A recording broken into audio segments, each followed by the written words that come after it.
So guys, many of you might be surprised who is the US lawyer that has just stepped in to release Nnamdi Kanu. Well, that US lawyer is no other person than Bruce Fein. Bruce Fein is the United States Counsel representing Nnamdi Kanu, and Bruce Fein has been appearing in courts regularly, though he has not recently come to court because he has been coming all the way from the United States and you don't expect him to be in court regularly.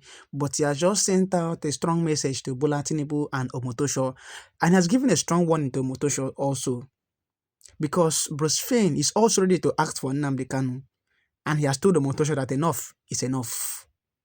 Well, I'll be showing you the complete details of everything that Bruce Fein has said, because Bruce Fein is the United States lawyer that has been representing Nnamdi Kanu, and also anything that has to do with the UN working group, Bruce Fein is in charge of it. And he has been advocating for the release of Nnamdi Kanu, but he has taken enough because Tinubu has beaten more than he can chew. Omotosho has also beaten more than he can chew. And Bruce Fein has come out now and said, look, enough is enough.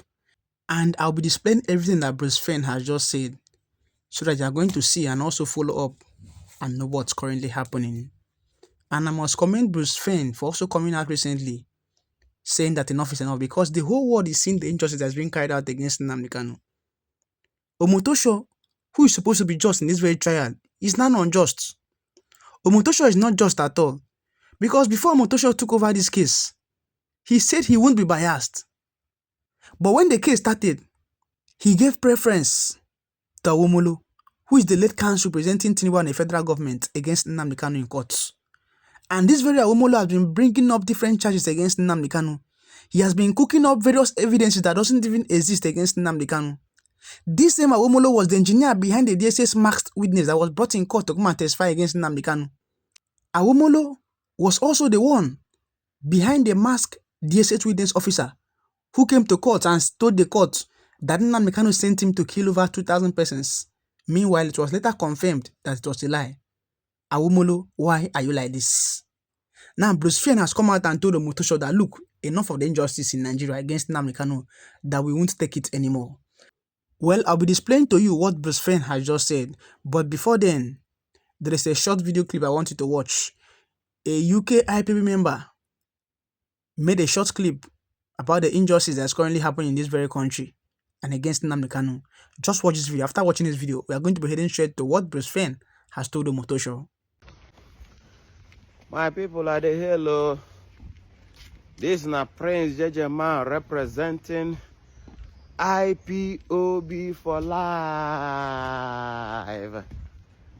Hey, my people, I've been there think and think and think. I've been there wonder about this terrorists, criminals, and gangsters.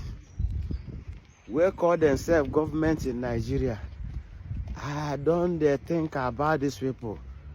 They can't way where they behave. And they come to conclusion say these people they don't see Nigerian citizens as normal human beings. You understand? How can the whole court, almost the whole court in Nigeria, tell these people, say, make na leave Nnamdi Kanu. Leave Nnamdi Kanu, he's an innocent man. Yeah? The Kauriara, NSA, Nuri Rubadu, continue to advise the drug lord, say, hold on. No leave him, oh. No leave him. This is a Fulani trophy. Eh? The court in Kenya won them. This is what I do, an abomination. Living down the Kanu. Still, no. UN court won them. This is what I do, an abomination. To kidnap somebody from another country, an innocent country, break your law, your local law, break international law. You criminals in Nigeria, release this man. No. Eh?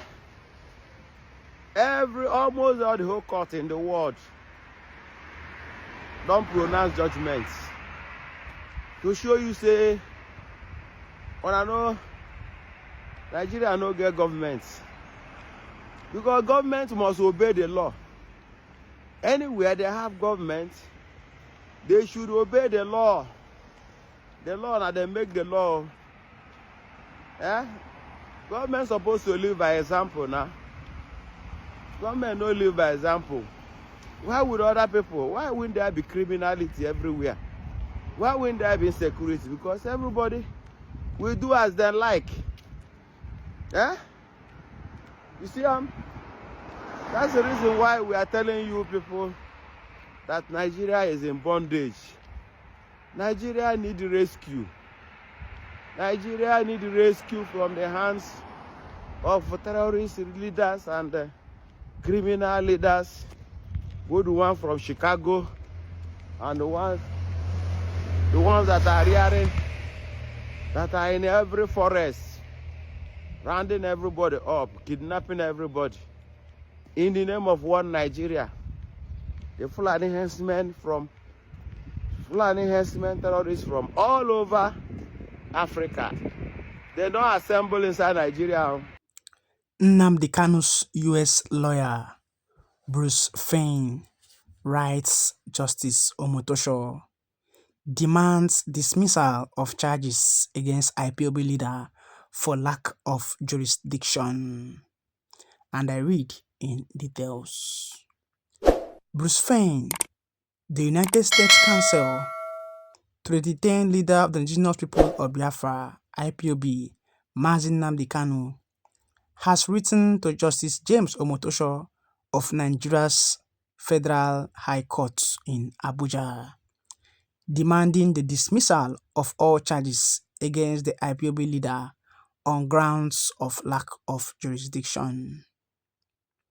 In a letter dated October 28, 2025, entitled Dismissal of Prosecution of Nnamdi Kanu for Lack of Jurisdiction, Fein argued that the Nigerian government should not benefit from what he described as its own criminality in the process that led to Kanu's rendition to Nigeria. In quotes, he said, "No government should profit from its own criminality. That has been binding law from time immemorial."